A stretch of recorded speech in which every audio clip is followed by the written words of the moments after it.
আমি তো হানাফি মাযহাবে লেখাপড়া করেছি, তাই বলে আমি হানাফিদেরকে গালি দেই না। তবে আমি কিন্তু জাল হানাফি না, প্রকৃত হানাফি। কেন? ইমাম আবু হানিফা হানাফি, আমিও হানাফি। ইমাম আবু হানিফা বলেছেন ইযা সাহাল হাদিস ফাহুয়া মাযহাবি। আরে সহিহ হাদিস পেলে ওটা আমি আবু হানিফার মাযহাব। কে বলেছেন? আবু হানিফা। এরপরে উনি আবার বলছেন, হুজুরদেরকে বলছেন, হারামুন আলা মাল্লাম ইয়ারিফ দালিলি আই ইফতিয়া বি কালামি। কোন মুফতির জন্য বৈধ নয় সে আমার কথা দিয়ে দলিল দেবে যতক্ষণ না জানবে এর প্রমাণ কোথায়। এটা হচ্ছে ইমাম আবু হানিফার আকীদা, এটা হচ্ছে ইমাম আবু হানিফার বৈশিষ্ট্য, এটা হচ্ছে আবু হানিফার নীতি। আর আমাদের দেশের নীতি হলো সহিহ হাদিস যতই হোক না কেন আমাদের উল্টাপাল্টা ব্যাখ্যার হাতে টিকাতেই হবে, ঠিক না? আমি কারো বিরুদ্ধে বললাম? আমার আবু হানিফাকে মাথার তাজ মনে করি। কি মনে করি? আমার মাথার তাজ, মাথার মণি কে? ইমাম আবু হানিফা রাহিমাহুল্লাহ। তবে সবচেয়ে বেশি ভালোবাসার পাত্র কে? মুহাম্মদুর রাসূলুল্লাহ সাল্লাল্লাহু আলাইহি ওয়াসাল্লাম, তারপরে সাহাবায়ে কিরাম। এরপরে আমি ইমাম আবু হানিফাকে কি বলি? মাথার তাজ মনে করি। কিন্তু তাই বলে ইমাম আবু হানিফাকে রাসূলের আগে নেই না, আর রাসূলকেও আল্লাহর আগে নেই না। ঠিক আছে না কথা? যার জায়গায় শেষে থাকবে, আল্লাহর জায়গায় আল্লাহ থাকবেন, রাসূল সাল্লাল্লাহু আলাইহি ওয়াসাল্লামের জায়গায় তিনি থাকবেন, সাহাবীদের জায়গায় তিনি থাকবেন, ইমাম আবু হানিফার জায়গায় তিনি থাকবেন। আমরা আবু হানিফাকে গালি দেই না। ওই যে আমার সুন্নাত আর খোলাফায়ে রাশিদিনের সুন্নাত, মানে আমার সুন্নাত মানে রাসূলের সুন্নাত, আর খোলাফায়ে রাশিদিনের সুন্নাত মানে আলাদা সুন্নাত। এদেরকে বোঝাবে কে বলেন তো?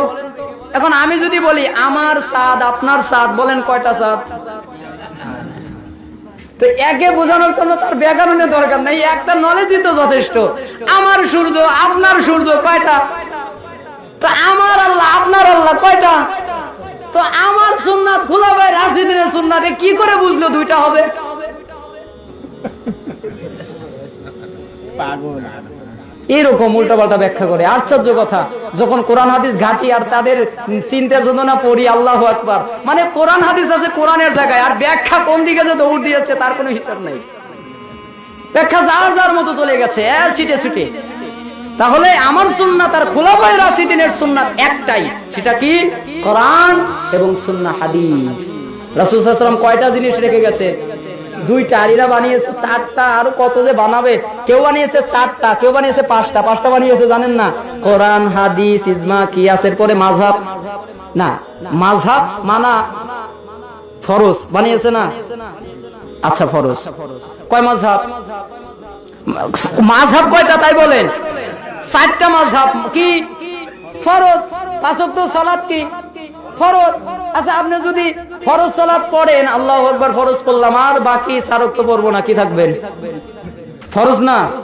তো মাযহাব তো ফরজ, চারটা ফরজ না? তো আপনি একটা মানতেছেন আর তিনটাকে দেখলে গেলে মুনাফিক, কাফের, তাগুত, হ্যান ত্যান, ইহুদির দালাল। তো বলেন আপনার ঈমান কোথায় আছে? আপনিই ফরজ বানালেন, আপনিই ফরজ ত্যাগ করলেন, একটা ফরজ নিয়ে চারটে তিনটে ত্যাগ করলেন, তো আপনার ঈমানের কি হলো? আশ্চর্য কথা। এরা আশ্চর্য কথা বলে যে মাযহাব মানা নাকি ফরজ, মতামত মানা নাকি ফরজ। হ্যাঁ, মাযহাব মানা ফরজ, তবে ওই মাযহাব যা আমরা তালিমুল ইসলামে পড়েছিলাম। তুমকো মাযহাব কা নাম কিয়া হয়? তোমার মাযহাবের নাম কি? জবাব আল ইসলাম। মাযহাবের নাম তো ইসলাম মানা কি? তো আপনি তো উল্টাপাল্টা যদি বোঝেন, মাযহাব অর্থ যদি ইসলাম হয় তাহলে এটা পালা কি? ফরজ।